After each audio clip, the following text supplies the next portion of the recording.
Pakistan chose to retaliate in the most indiscriminate and irresponsible fashion, shelling civilian areas, hitting Sikh Gurdwara, hitting the convent of the Carmelites of Mother Mary in Poonch, killing people in their homes, on the streets, 19 people killed, 59 hospitalized with grave injuries.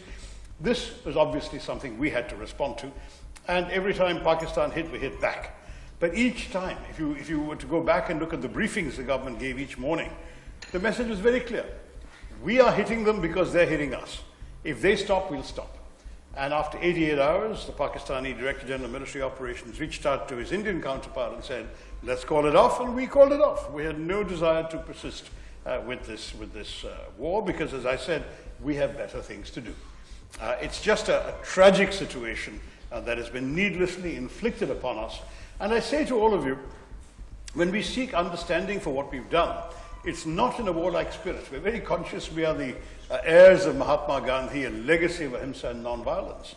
But we will also honor his advice to stay firm, to live without fear, to have the self-respect, never to bow down, never to surrender to this kind of terrorism. And we are going to continue. If they continue, we will continue. There was, as the chairman said, a complete unanimity in condemning the terrorist attacks and in defending India's right to defend itself. And we are very grateful for that support because it was strong and unconditional.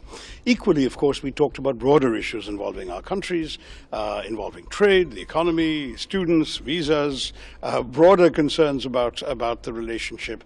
But everybody in the meeting, on both sides, the Indian side and the American side, want to see this relationship becoming stronger and more effective and covering more aspects of life and of geopolitics.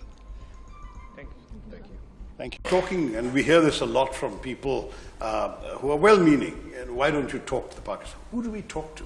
See, it's not that we haven't tried this before. We've talked to them many times. And there was a period between 2003 and 2008 where we were talking both publicly, privately, and through a famous back channel, famous later, between a special envoy of the Prime Minister of India and the general running Pakistan, General Musharraf. With all of this, in 2008, we had a very, very pro-peace government in Pakistan, led by President Zardari. His foreign minister, Shah Mahmood Qureshi, was in Delhi to sign a generously liberalized visa agreement with India when the terrorists struck in 26/11. So we're discovering the people we talk to are either unable or unwilling to control the elements who are hurting us. So if you have talking to a civilian government, and the civilian government doesn't even know that the military is up to sending and dispatching terrorists across the border to kill us, who do we talk to? Why should we talk? Dispel any, on your visits, have you had to dispel any sort of re-hyphenation of India and There hasn't been, because this answer is fully understood, first of all. Nobody has pushed back, not even senators and congressmen who asked this question, pushed back when we pointed this out. They understood the logic that you don't talk to people who are doing this to you.